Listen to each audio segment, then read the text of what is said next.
Banjo-Tooie is an amazing sequel to Banjo-Kazooie.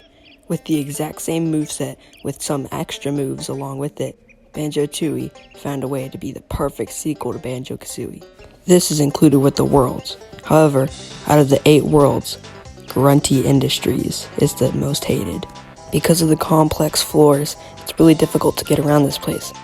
Also not helping that there's an entire outside place to explore. This is just the fans' least favorite world in the game. But today, I'll defend it because I believe that Grunty Industries is one of the best levels in the game. This is in defense of Grunty Industries.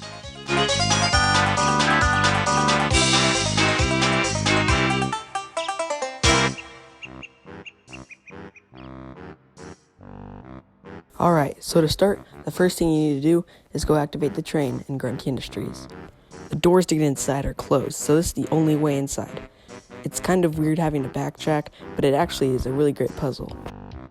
Next, you're introduced to the security. When caught, it plays a really annoying alarm sound. Next, you have access to floor 1. This is where you have access to the claw clamber boots. These help Kazooie climb up walls, like this. They're not good, but they're also not bad. The timer on them's kind of strict though. Using Banjo, you also have access to the snooze pack. This just lets Banjo sleep in his pack and heal. Using the claw clamber boots, you also have access to floor 2. This is where Wumba's wigwam is set up. Using Kazooie and the claw clamber boots, Kazooie has access to a whole new move, the leg spring, which just lets Kazooie jump higher than normal. Around the factory, you can find batteries, which can be placed into small holes to open up new doors that you previously couldn't enter. Flying outside using the red feathers, you now have access to floor 3, which is a pretty small floor. This is where Mumbo thrives. Next, you can go to floor 4. You can't do anything yet until you bring Mumbo to the Mumbo pad there. This is so he can stop the crushers. Finally, there's floor 5, which is easily the smallest floor in Grunty Industries. To access floor 5, you can use the roof or the elevators. Seems like a lot, isn't it? The good news is, you can fly around to get to every floor, or use the elevator shaft. I haven't even mentioned the other rooms in floor 1, or the basement. This might as well just be the biggest world in the game, but I enjoy it like that.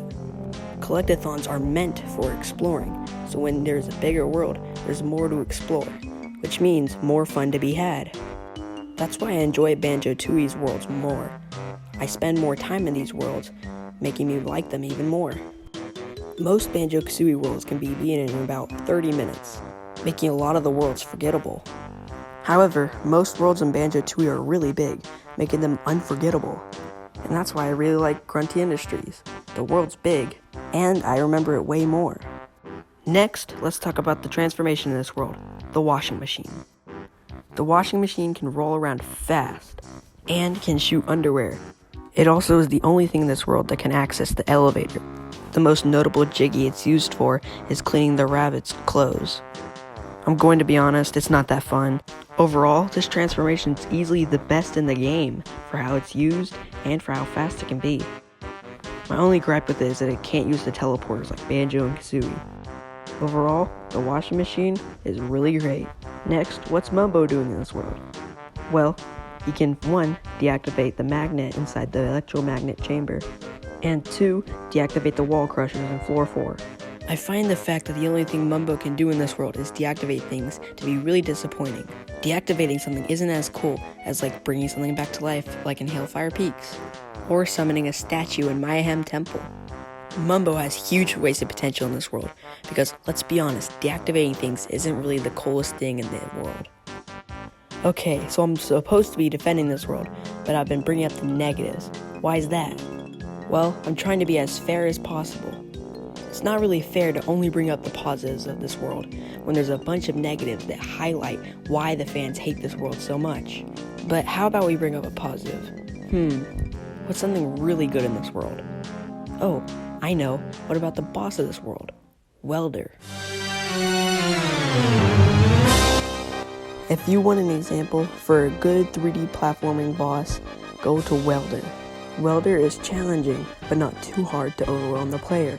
It's perfect. Welder has many difficult attacks to avoid, especially as you get later into the fight, it changes. It also has a bit of a comedic sense, like most of the bosses in Banjo Tooie. Also, the fact that he doesn't just blatantly give you his Jiggy is actually crazy to me. He stashed his behind this fan, and the only reason Banjo and Kazooie know this is because Welder accidentally told them. For the 6th of 8 worlds in the game, this boss is easily the hardest of all 8 of them. Also, not to mention that the way to get to this boss is pretty puzzling itself. First, you must make your way to the electromagnet chamber and activate the Mumbo pad. This deactivates the magnet. Now race back to Mumbo's hut to put him up. As Banjo-Kazooie, race to Wumba's wigwam and turn to the washing machine. Now race back to the electromagnet chamber and press the button. This opens a previously locked door in the basement. Make your way to the door, and once you're there, fall down or just climb down the ladder and the boss will start. It's a pretty cool way to start a fight. Well, in my opinion. And if it weren't for the Hack 1, this would be the best boss in the game. Anyway, that's enough of Welder. Let's talk about the level's theme. For a factory level that has security everywhere and workers that seem underpaid, Grunty Industries nails its theme of just being another depressing factory. But it also makes you feel cool. Let me explain. Grunty has the factory closed because she doesn't want Banjo and Kazooie getting in it. I mean, Banjo and Kazooie are coming to take things from the factory.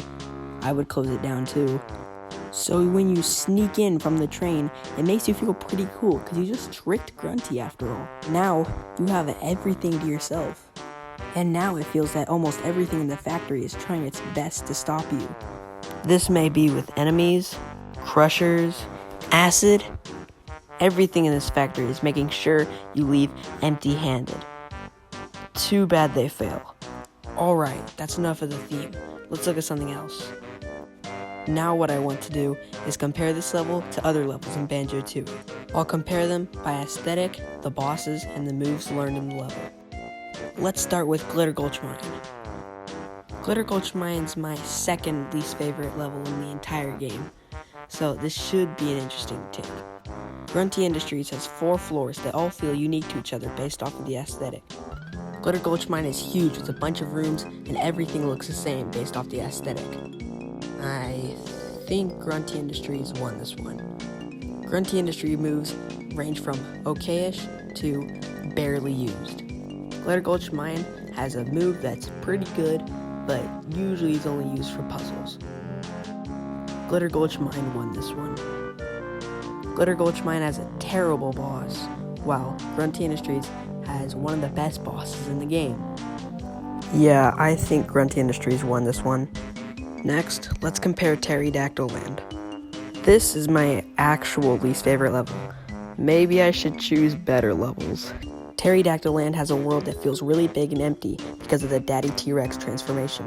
It has some really bad moves here that feel like they're only used for puzzles. And finally, a good boss, but not the best. If it isn't clear yet, Grunty Industries destroys Pterodactyl Land by beating it in all 3 categories. Finally, let's do Jolly Roger's Lagoon, which is probably my favorite water level in all of gaming. Jolly Roger's Lagoon has many areas, but they all feel distinct to each other based off of the teleporter pads. The moves learned here really feel like they're expanding the moveset, and they're pretty good. And the boss is really mediocre. It's a hard choice which world is better, but overall, I believe Grunty Industries is better. The only reason being is because I feel like the areas in this world are more distinct than Jolly Roger's Lagoons. Alright, before this video wraps up, I want to go over everything I've said so far. Grunty Industries has amazing level design where every single floor in the level is connected. It has a great sense of progression with going through each and every single floor. And it also has a great boss. Now, before we kick off the video, my friends wanted to say some extra things. So, hope y'all don't mind. This is what they said. 18 Warhog. Michael Jordan. Stop it. Get some help. Monkey. 1978 Ford F-150.